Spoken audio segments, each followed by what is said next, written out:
Hi guys, welcome to the Improvement Season podcast.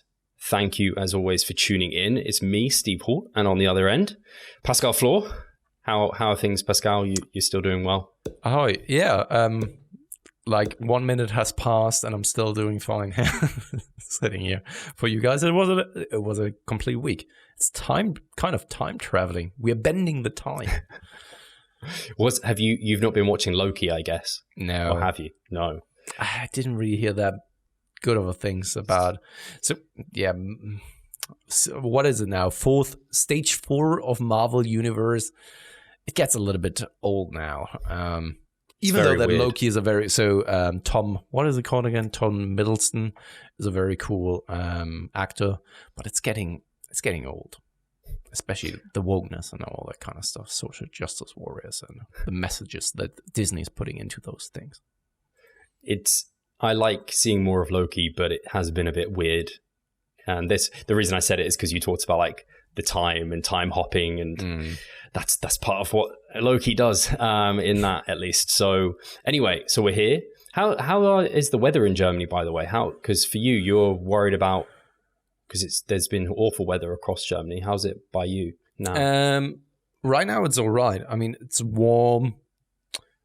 It's a little bit humid as well. So sometimes it's actually, I don't know, the pressure of the heat is, I don't know, it's not that cool. But at the same time, it's all right as long as it's not raining next week, because we are then going on now this week when you're listening to that. Hope it's not raining, because we are at the Baltic Sea, and then also the northern part, or the Northern Sea as well. It's just like top of Germany.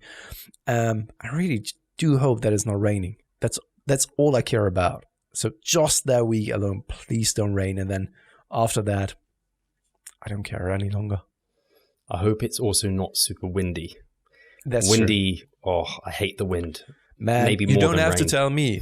I was growing up on a half island in the Northern Sea. My capacity for wind is already gone since a long time. I grew up with wind. Wind was my foe and enemy, basically. At the same time. So, yeah. And here it's very same. I'm actually standing here sweating a little bit, which is just super uncomfortable. Actually, there's something, I was like, I'm still like very hot. I'm waiting for the time, and I'm kind of, it's going to align awfully, isn't it? Because in prep or a long diet, you eventually get kind of cold. I guess thermogenesis just runs down and you adapt, and so you kind of get cold. I'm hoping maybe I don't. Yeah, I mean, actually, it's very, very cool when there's a heat wave going on in the UK and you are in the midst of prep and you're just like, I'm fine. Yeah. That I think, unfortunately, it's going to get cold and I'm going to get cold at the same time. So it's like a compounding awful effect.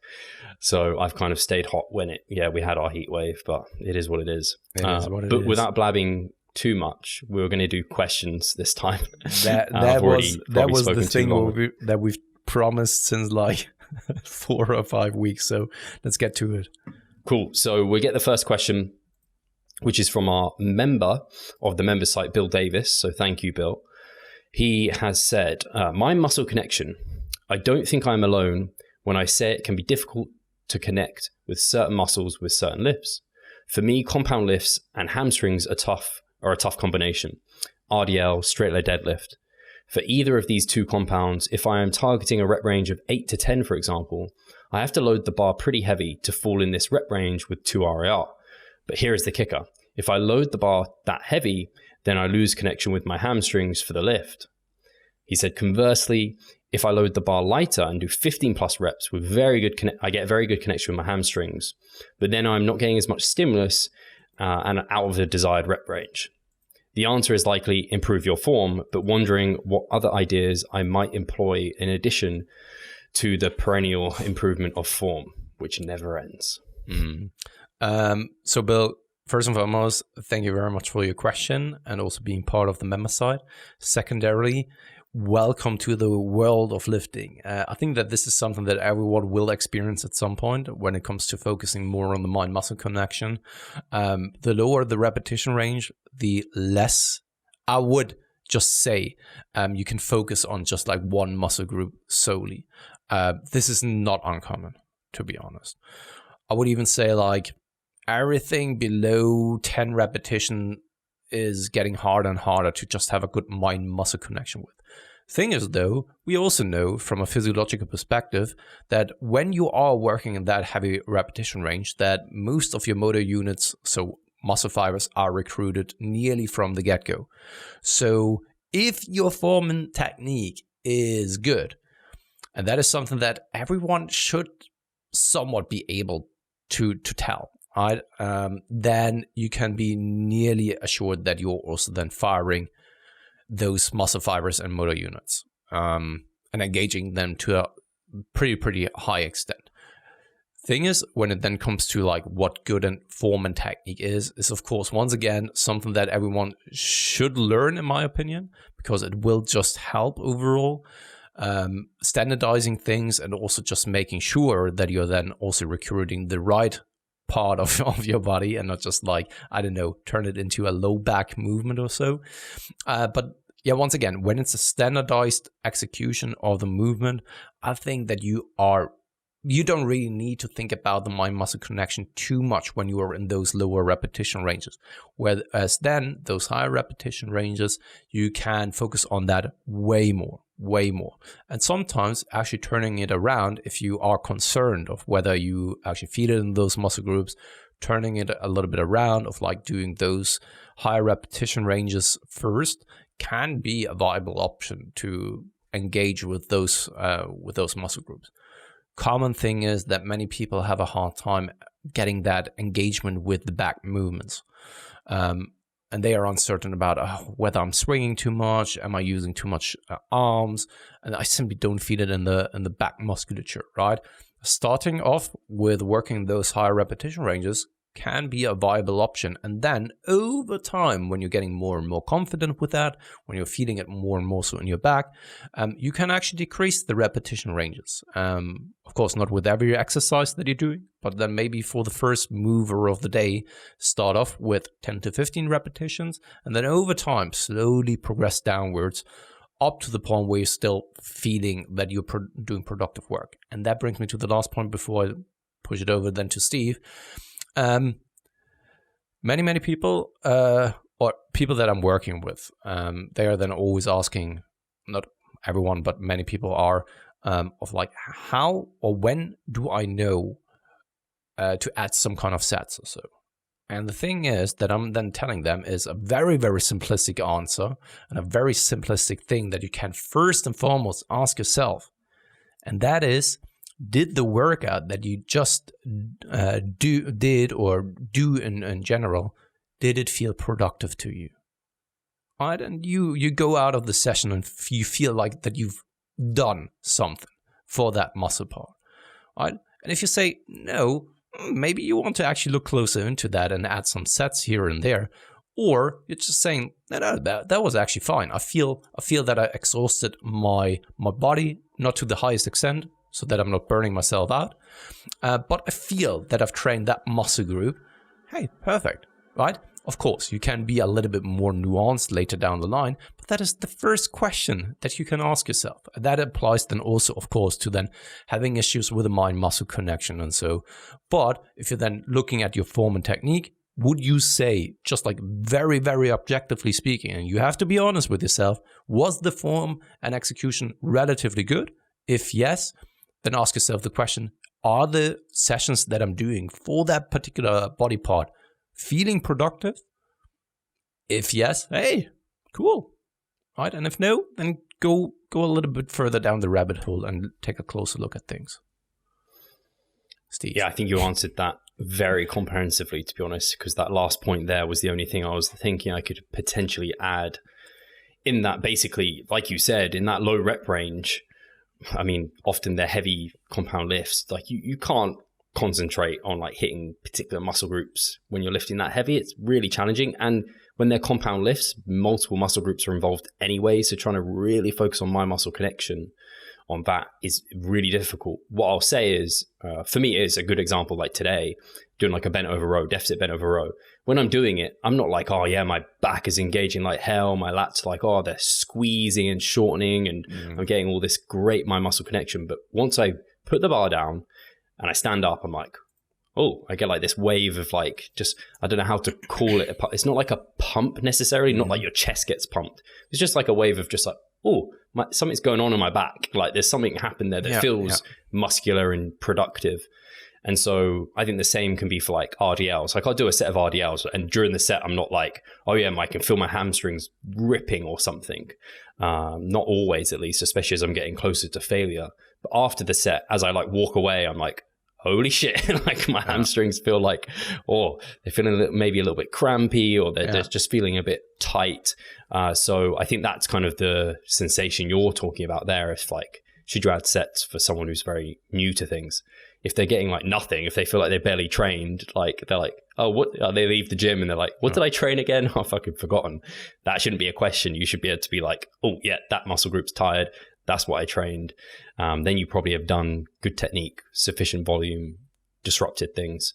So I think for those, it's similar. People get really obsessed about like the pump and they're like, I don't get a very good pump with these heavy reps. It's like, you're just not going to get much of a pump from like really heavy loading unless you're super fast twitch maybe, but I'm not getting like a major pump. But that disruptive factor, that kind of raw stimulus magnitude that Mike talks about, that you feel in your quads after like some heavy hack squats or something. I'm like, my quads just feel heavy. They feel like they're kind of a bit messed up. Maybe they like, stabilizing myself as I walk, especially as I'm getting closer to failure and near the end of the mesocycle, like walking down a step or something. I'm like, So that's the kind of sensation I think would be better off looking for these kind of hip hinge movements. And like you said, like be very honest with technique, because hip hinges are some of the ones that are the most fucked up.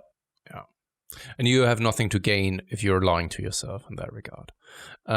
Just another example, because you brought up the back, and I was just training legs here today. It was, or is, my overreaching week, and I was doing Smith machine squats. Very deep, very controlled, even with a pause at the bottom, right? And then coming up. Thing is, I never had the moment where I'm just like having that massive pump in my legs. I'm leaving so I'm shaking already when I'm coming up. So I'm feeling in the set that I'm exhausting that musculature. When your squats so you're not doing that stripper squat movement. You're not like rounding your back, all that kind of stuff. You're not bouncing out of the hole. Then there is no way that you're not training your legs. There isn't. It's impossible, basically, right? So when you're then getting to that point of tiredness and your form isn't breaking down, then you have exhausted that muscle group, right? Or that area.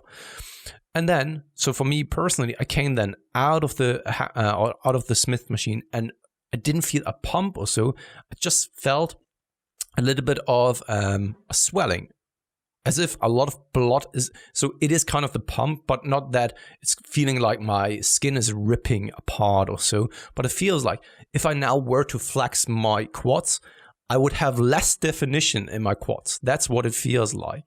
When I'm then sitting down, I can feel that it's getting fatigued overall. And when I'm then going into the next set, I can even see it in my performance that it's slightly declining.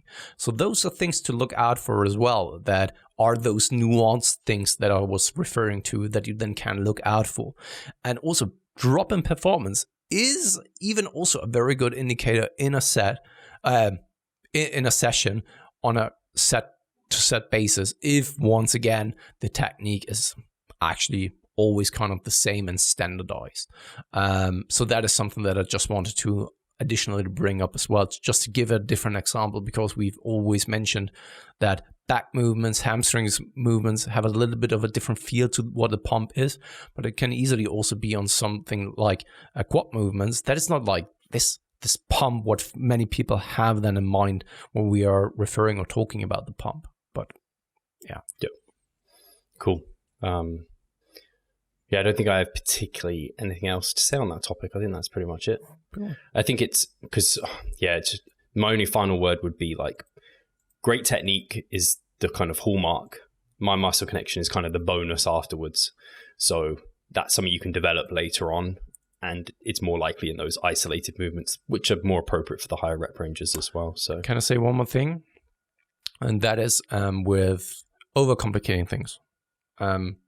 people accuse of because we're using something like ARIA or we are looking into evidence-based realms that we are overcomplicating things. But in reality, what it is that we are talking about just here is how can we make things easier, right? So ask yourself very simplistic questions that, because they are so simple, that many people don't even think about it.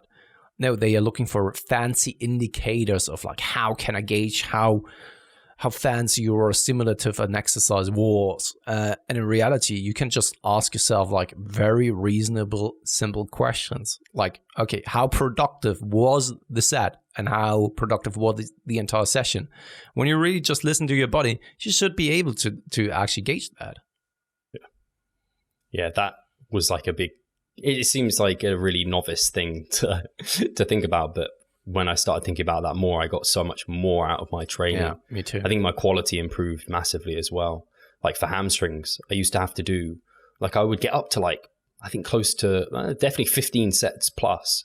Whereas now, literally the other day, I did 2 sets of leg curls on my session. And I'm just like, I'm feeling it today. I'm like 2 sets. I think you bring up a very good point. Because I think many people who are guilty of just ramping up the volume are the ones who are not asking themselves these questions. Yeah, they're not. Because the first week or maybe the second week is productive, maybe this is already next to their MRV, right? And it feels productive, and still they are just gauging things by the pump or gauging things by the soreness that they are experiencing, and nothing of those two things may occur, but it still felt productive. But they simply couldn't interpret the way that they felt because they never started listening to what the body had to tell them. Right? But sit down, really analyze like how did my body feel right after the session, when I just finished the session, at the end of the day, and maybe also the next day. Right? And these things, when you just start listening to your body, can already tell you so much. And when I started doing this, it was exactly like you, Steve. I came to the realization that I don't need to add any kind of sets for the next workout, because I felt that I actually did something and did get a lot out of it. When you're then to the point where this isn't the case, hey, it could be a viable option of then maybe adding a set here and there. Absolutely. It was actually, I'm really glad you brought it up, because it was a big game changer for some of my athletes who were consistently just recovering. They're like always fresh. And so they're like, add more, I can do more. And I was like, oh, this just looks like way too much. Like even like end of bell curve stuff, like this is just I'm getting uncomfortable with the amount of sets that you're saying you want to do. Talking about. So then I started really explaining like what we've just talked about here. And I got them tracking it in their spreadsheet. And I was like, we don't need to add anything. Look, you're getting like crazy great responses from your sessions. Let's just keep going. And they're like, oh, like this has been a complete game changer for me. I'm now focused on these. I know what a good session should feel like. So yeah, if anyone's in that same boat, it might be an eye opener for them. Yeah, absolutely. Cool. We'll get to the next question. I think these were off a YouTube video. So let's go for James Fazzolari. He has asked, I'm a powerlifter about to go into an off season for 5 to 6 months. I'd like to add more mass to my chest, and I want to do some kind of press 3 times a week. I'll be going close grip bench once for higher reps, comp bench once for low reps necessary to retain the skill, but I am not sure what to do with the third movement. Maybe an incline dumbbell press or dips. Keen to hear what factors you'd consider. He said, good luck for my show. Thank you. Do you want to start off? Because I would have a hard time actually, because I have actually a lot of questions more on my mind rather than actually any kind of answers, to be honest. Yeah, it's a tricky one because there's only a certain amount of context that he's provided with that. What we can see, he's got like a close grip bench, which is going to be more kind of tricep versus chest in that. He's got his comp bench, so he's going to get a good amount of chest through that one. Incline for a pure out and out powerlifter, how much is the kind of developing that head of the chest going to provide? I don't know, but also pressing 3 times a week, can you recover from that higher frequency? How much volume are you doing per session? and if you're 5 to 6 months, you can get quite unspecific. So I don't see why, if you're just interested in general hypertrophy of your chest, you could do an incline press. I think that'd be all right. Dips can also be a good choice, especially if you feel them in the lower chest more than you feel them in your triceps. They can also be a good choice. I find them as like an intermediary. They're like a 50-50 chest to tricep movement. So if you feel like that's good within the mix of your programming. We also can't see if you're doing any fly movements.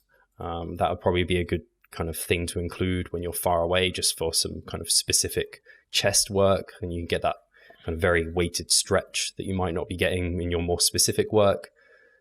Yeah, so I find myself asking a lot of questions as I try and answer the question myself. Let's address it differently then. So was it James? James, yeah. James. So my first question that comes to my mind is, when you're a powerlifter, why do you want a bigger chest? Is it because you're hoping to get a better than performance that is then carrying over to powerlifting? Just something I had in mind.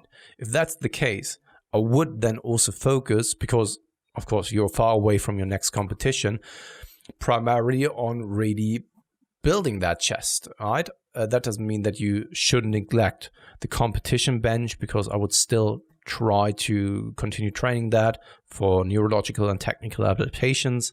But at the same time, I would then focus way more on adding some volume to the chest.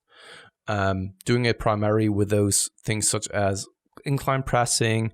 I don't know how that or how much that contributes then to that. I would then rather do something like fly variation to actually be able to increase a lot of volume, and then on top of that do different variations of the competition style bench press. With 3 times per week bench pressing, Steve, I've never experienced any kind of issues myself. I even had it when I was powerlifting 4 times per week, and I think that's actually quite a common thing. But of course you need to monitor your recovery, and also whether you're experiencing some kind of overuse injuries, and especially like shoulder area and stuff like that. But I would then do like competition style movements that are not as systemically demanding, such as spoda presses, 2-second pause bench presses, or 3-second pause bench presses, so that you're still developing that skill, while then adding more volume coming from things such as fly variations and all that kind of stuff. And then you probably can't do that for too long, because if you're then trying to compete in 6 weeks from now or so, was it 6 weeks or 6 months? 6 months, right?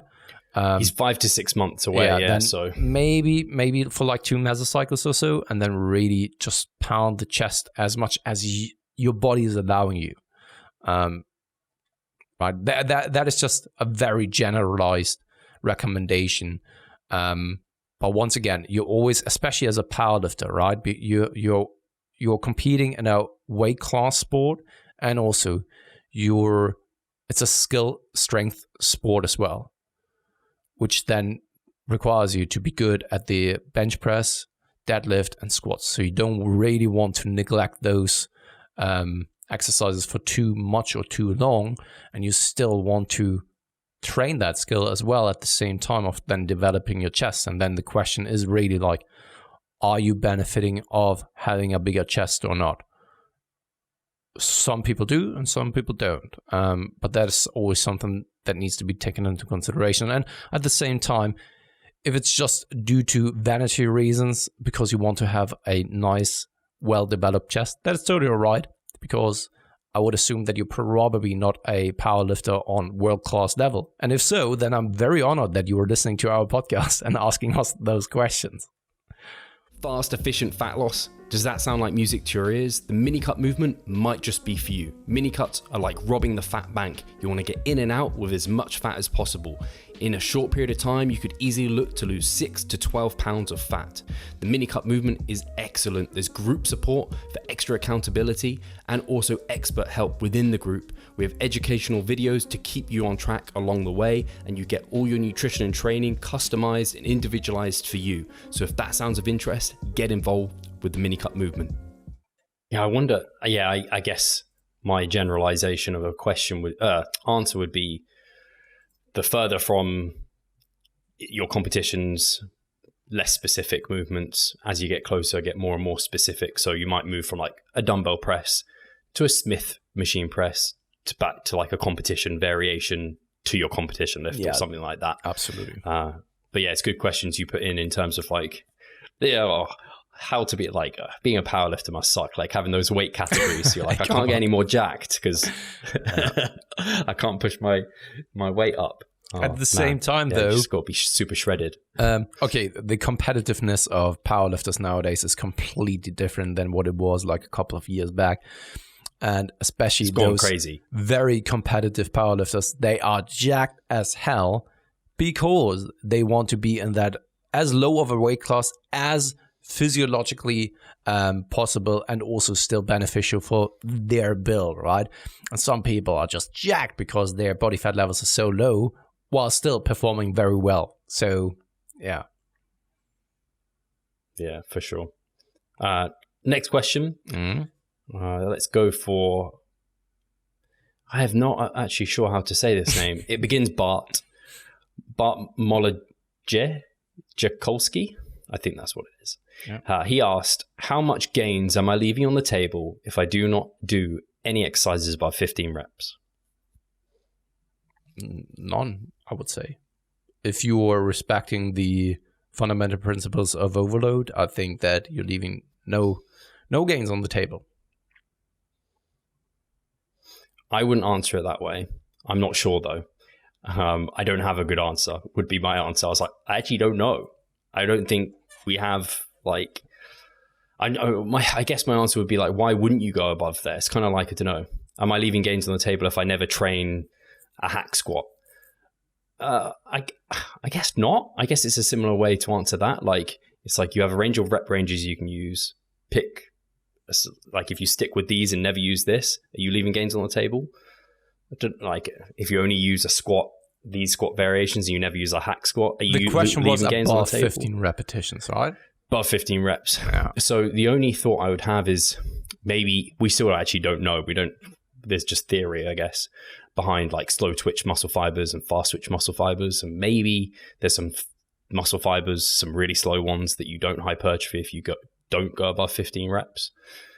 I can't say that with any degree of certainty. Yeah, but because we don't know doesn't mean that we can't reinterpret what we know already and try to extrapolate due to that. You know? Because we know that like, we know that you are probably let's put it that way. We're fairly certain right now that if you are working in a repetition range of, let's say, 5 to 30 repetitions at a close proximity to failure, that you're inducing relatively the same hypertrophy. It is speculated, though, whether it is still taking place over the long term. But we know those repetitions that you're then doing above 15 repetitions can yield to the same hypertrophic outcomes. But we are quite certain, though, that under 15 repetition, that you are probably inducing a high level of hypertrophic stimulus, right? And that doesn't really come at the cost of overly high fatigue. So let's just assume that you're always working in a repetition range of 6 to 15. I think you actually don't really miss out on then going above 15 repetitions. Of course, that comes under the premise that it's not that you're stopping when you're close to 15 repetitions and then all of a sudden you're stopping the set. Of course, and the proximity to failure is then dropping because of that. I think that if you were to work in that repetition range and we were to also then maybe look at anecdotal experience, right? I think I can't really, but once again, that is just from the data that we have and that I've seen and also the observations. I can't really think that you would leave anything on the table if you never were to go above 15 repetitions, even though that rep ranges are basically an arbitrary thing to measure. But also at the same time, there was the time where people were just like told to only be in that 8 to 12 repetition range and they grew just fine. Right? And that's why I guess I have a very... I see where you're coming from, and I would never never say that above 15 repetitions may not have any kind of benefits, because that is, of course, also then dependent on the exercise itself, and exercises then dictate the repetition range that's most appropriate to work in. But at the same time, I would just be very surprised to see more benefits above 15 repetitions overall for a stimulative perspective than in a repetition range up to 15 repetitions.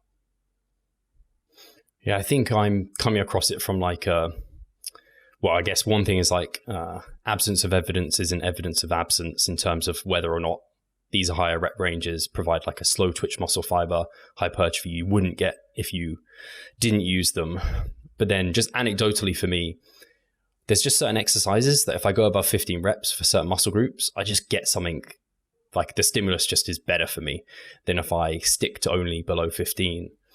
And it potentially, for me at least, opens up the opportunity for sometimes higher frequencies. So I might be able to do like lateral delts, for example, 4 times a week, like once in the 10 to 15, then another movement in the 10 to 15, or like 15 to 20, and then like a 20 to 30 maybe at some point, or like a 15, like a definitely 15 to 20. 15 to 20 lateral delts for me is like pretty money. And I just like, if I never used that, would I grow just as well? I don't know. I feel like I maybe miss out on a little bit of something just by not having that 15 to 20. I mean, the exercise that you're then using for 15 to 20 repetitions is probably not the one that you're also using from 8 to 12 repetitions or so, I would assume.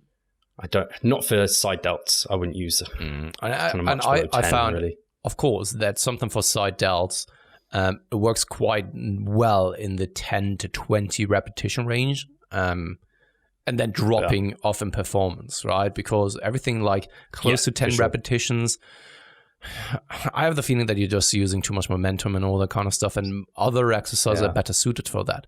But then the question really becomes like, do you leave something on the table? And I don't think that you do, because due to what it is that we said, our repetition ranges are mostly dictated by the exercise selection.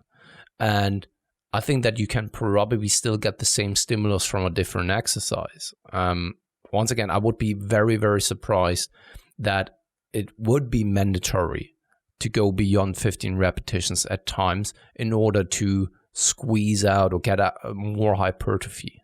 I would just, from the way that I interpret data and everything and muscle physiology, from the limited things that I know about muscle physiology, it doesn't really make that much sense to me that one would be superior over the other. I'm almost the other way. I'm almost like a little bit surprised. I know that you don't like if we didn't ever use it, to have disagreements. Yeah, I'm almost like, no, it's good. Because it's just like, it's one of those things we don't have an answer for. I'm actually interested in what the listeners think, but I feel like if I never went above 15 reps for some of these exercises I use, my stimulus to fatigue ratio at certain times is just so much better above 15 reps that I'm like, would I leave anything on the table? I wonder, would you think, Pascal, if you never used like, say, intensity techniques or cell swelling, metabolite style techniques, do you think if you never used those, do you think you'd leave any gains on the table? No, to be honest. Interesting. No, I think that we all. So the kind of hard to answer, because the thing is that it's all, of course, just a theoretical question, or based on a theory of, especially also about genetic potential and all that kind of stuff. Right? So you have all the tools in front of you, and you have a limited amount of time available at your disposal, and you just get to work and get as far as you can, and then all of a sudden you just take a look at your work and think you're done.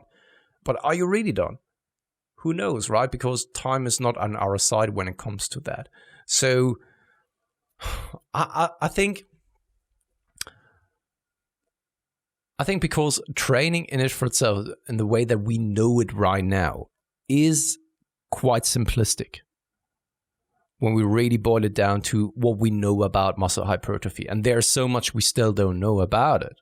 especially even when we're just thinking about what are the drivers for hypertrophy. We still don't know what's the biggest driver. We have a theory about what a hypothesis of what it is and what we probably should weigh more so in our training, instead of just like it being a triangle, which was assumed at some point as well. And then Mano, I think, was actually saying like, no, this is much more important, and the other ones are kind of legs of it or kind of branches of it. So there's even a difference. It's all about tension. Yeah, there's even an argument to be made of like, okay, what's the biggest importance here? But when we just assume that tension is the driver, I think that tension you can create in many, many different ways. And then it comes also really down to like how well is it that you're recovering. And we just know that so many people did just something like bro splits in those lower repetition ranges. I mean, the anecdotal evidence is not speaking really for those things. But at the same time, this is also us having limited context and being a little bit biased because we don't have all of the data in front of us. Right? When it comes to like thinking about bro splits, we have something in our mind, but is that really what the vast majority of people did in order to actually have the results that they have right now? Right? So I think that all of these things are tools that you then can use at different times, but getting to a specific destination, I don't think that one is necessary to actually getting there. And also, I don't think that you're leaving anything big on the table overall. But once again, that is kind of a gut feeling more so than it is me having a full interpretation of the data right now, if I'm completely honest. Yeah, that's fair enough. I agree, you're definitely not leaving anything big on the table. It's definitely something that neither of us ever prioritize for good reason, because like you said, tension seems to be the main driver. But I was just interested to see what you thought to that. And I think the key thing you were saying there is, I just want to say, I think at least from what I gather from what you're saying is, you may have these thoughts, but it doesn't mean you don't use these other tools. Yeah. Because I think like using a wider spectrum of rep ranges, just like using a wider spectrum of exercises or metabolite techniques, and not kind of, why wouldn't you use those tools if they might be of benefit? Yeah. We just don't know that they definitely have to be absolutely used. And why wouldn't you do them more frequently then and prioritize those things if it would be a little bit more superior? What, in terms of using metabolite techniques, for example, or going above 15 repetitions? If you really were to leave something on the table, then it would mean that there is something special there that you are not doing or getting from the normal training right now. And that is something that I have a very, very hard time imagining at the moment, that all the training that you're doing, if you're not doing like intensity techniques or especially going above 15 repetitions, isn't already ticked off with staying below 15 repetitions and not incorporating things such as intensity techniques. I still think that you're probably already ticking off all of the boxes. And of course, this is always then dependent on the amount of volume, the intensity in it for itself, of course, right? Because if you just were to do one set of something, then of course you're probably leaving something on the table, and then you could extrapolate that it is because you're never going above 50 repetitions or so, something like that. But I really do believe that when you have a fundamentally sound training protocol, I just have a very hard time thinking that going above 15 repetitions, doing intensity techniques, have something that you don't already get from normal proper training. Hey, Pascal here. I just quickly wanted to remind you of our online coaching service. At Revive Stronger, we put a huge emphasis on the personal aspect of our coaching. And if you want to take your physique and knowledge to the next level, hit the link in the description below. Yeah, I guess it would only be if there was something more to the cell swelling and that metabolite kind of metabolic stress, whether there was something there. And then my only other kind of thought around this is my kind of conceptualization for periodization boils down to trying to maintain as high a stimulus to fatigue ratio as possible at all times. And so maybe you adapt somewhat to these lower reps. And so opening up some novelty into higher repetition ranges, potentially metabolite techniques, opens up better SFRs so you can get better volume, get better stimulus for less fatigue. And that might cause more hypertrophy, but that's more of a long-term strategy. I guess the question could be, in a month, am I leaving any gains on the table if I just train 15 reps or below? Yeah. I'd be like, in a month, no. In like your lifetime, that would be where I'm more like, maybe kind of having some more higher reps might give you a bit of, allow you to periodize better. But then you could also turn it around, because it would be foolish if we don't really take a look at it from a different perspective as well. What if that additional stuff that you're then doing above the 15 repetitions is a little bit less superior, so inferior actually, and an additional set below the 15 repetitions? Is that maybe even better? Right? And then over the time span of like a couple of years, you can make the same argument the other way around as well. And as long as we simply don't know, it's really just like you're hypothesizing and theorizing here, and it doesn't really lead anywhere because you're just like spinning your tails. It's just, right? We just know what we have here right now, the information.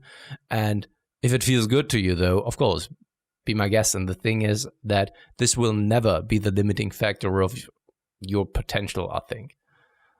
I think that there are other things that will limit us in regards to building the most amount of muscle mass, other than doing some kind of sets above 15 repetitions or so. So it's becoming, I think, a irrelevant discussion overall, unless we can really truly measure it and be 100% certain that it is either better in doing it or not. Yeah, I guess overall evaluation of it is why I just don't like to leave any tools on the table. So I would use above 15 reps and ask, why wouldn't you use above 15 reps? And if it was just like, I don't know, I don't enjoy them, I don't adhere to it, or actually I don't really get much of a stimulus from it. It doesn't feel great. It feels like I get tired. I'd be like, fine, fuck it. Don't do it above 15. But if you're like, I don't know, it feels really good to go above 15. I just don't want to do it or something. I'm just like, well, if it feels really good, maybe it's doing something like beneficial. I don't know. Yeah. So it's like, I don't know. I also don't want to be squat in my gym, but I also don't want to be controversial just for the sake of being controversial or so. But when it comes to like, when I have all of the tools in front of me, why wouldn't I use all of them? I think like, okay, when one tool is able to do the vast majority of work, why would I then use the other ones when that also takes me time and effort in actually getting those or so, right? And then, so once again, it's just a discussion that is actually not leading. And I think that all of the listeners, or most of the listeners, have already switched off and be like, what the hell are they even discussing there and talking about? I think I'm saying the same thing though. Like if a tool's working really well for you, you don't need to use the other tools. Yeah. But if that tool's like, don't know, if it's like breaking up or if the other tools seem to really help, use them sometimes. I just wouldn't like remove it. But yeah, anyway. Yeah, we're not getting anywhere. I feel. We got time for another question? Yeah, one more question, I think. Okay. So this one it's quite a long question. Daniel Mayer, he has said, hey guys, before I listen to your whole episode, which is going to be amazing as always, here is a question for the next episode. As gyms are reopening in many countries after a long time, how would you recommend to go getting back into things with regards to massing/cutting? Under which conditions would you opt to immediately start to gain or cut or maintain? I mean, would you recommend to gain when returning to the gym to gain the most amount of muscle possible? Or do you think massing is maybe not a good idea because of after such a long time of not training in a gym, novel stimulus to new exercises could make the experience a recomp without gaining extra fat? It's going to be a very quick answer from my end. That is, if your home gym setup was very similar to what you had in the gym, And I don't know what you've been doing at home, whether you've maintained, whether you've gained, whether you've been cutting or so. But when the home gym setup was very much the same, I think that you still can continue what it is that you've been doing before. And when it was gaining, continue to gain. When it was maintaining and you want to start gaining, I think there's nothing wrong with that. If, however, at home you just had body weighted exercises and you only trained like twice per day and stuff, I think that going into the gym... Per day? I mean, in a week, and you faced the challenges that many people actually experience of like simply not being motivated, maybe having gained a little bit unnecessary amount of fat and all that kind of stuff, then I would even say like, okay, go in there, ease your way into things, maybe have a slight deficit even and a maintenance approach, and then ease your way into things. And maybe also then in terms of the gaining phase as well. But at the same time, I have to say that I don't think that there's anything wrong if you're then highly motivated. You go back there that in the first week or after the first week, you're just going into the normal surplus. I literally have nothing to add. Okay. You answered that exactly how my thoughts were going. So like you said, it depends on the setup from home. And then that really gives you your next answer. And then if someone's like, I don't know, I can just see people being mega motivated, like you said. I think they're probably going to be able to capitalize on some really good gains if they just rock into things. Cool. So I can't believe places still maybe have their gyms closed. It's upsetting. I mean, Australia keep going unfortunately. in and out. Exactly. It's crazy to see that. Yeah, man, I'm still afraid. I still haven't kind of brought down all of the equipment here. It's still standing, so if you can see mine, if the case comes up that we are going back into something like a lockdown, which I really don't hope, to be honest, then it's still up here. I think it was in France that they're introducing being double vaccinated to be able to go in the gym.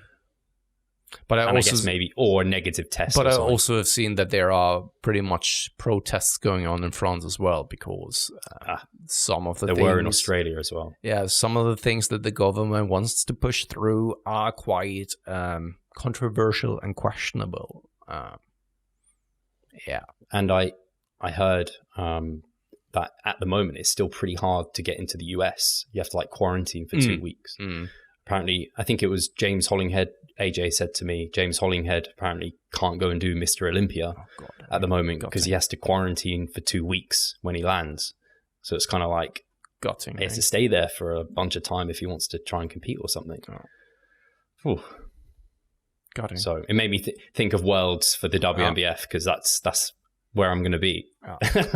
Absolutely. If I somehow was to qualify for that. Anyway, so hopefully the world gets back to normal. Hopefully everyone's listening are back in their gyms. I guess, is that the end of the episode? Yeah, if anyone is following a rainbow and you're finding a leprechaun there, just wish yourself or wish for the world that COVID is going away. That would be very selfless. And I would very much appreciate that. So, yeah, that's, I think, a good end to end the episode with. And send us your pot of gold. Yeah, exactly. So the last time we wanted 1 million, and this is the way that you're actually making us millionaires. Do we want to ask or remind people, because we will do Q&As, especially when we have nothing to blab about, to ask questions below? Yeah, absolutely. Ask a question below. And also, because the doors are still open for the minicup movement. So guys, you still have the opportunity. This is one of the last opportunities, I think, one of the last weeks where you actually can sign up for the next minicup movement. So don't miss your chance. Sign up now. And then you can participate at the minicup movement where we are then having Zoom calls and all that fun stuff together. And yeah, other than that, guys, as always, thanks for tuning in, of course. Hit the notification button, subscribe button, and like button, and also, of course, comment in the comment section below with then a question, no matter what kind of question that is. Steve and I are always desperate for questions. So as you've seen, we didn't answer your questions for 4 weeks, so we are very desperate for them. So thank you very much, guys, for listening, and I guess I'll speak to you very soon. Cheers. See you guys.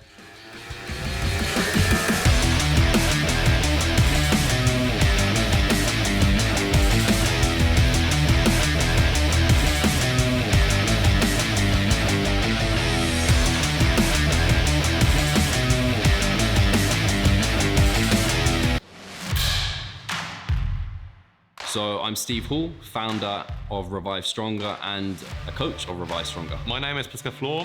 I'm the co-owner of Revive Stronger and also a coach, of course. Revive Stronger has probably been going solidly for 3 years, roughly about 3 years. Revive Stronger, to me, it is becoming kind of my child, my foster child. It's the gathering and getting together of like-minded people. We've been expanding the coaching team, which is helping us help more people, but each coach can only help a certain number of people. Right now, it's all over the place. We have YouTube, we have Facebook, we have Instagram, but there isn't that community aspect behind that. And so the next step for us is developing a membership site. So basically, we want to create a family and a community that is then benefiting from another.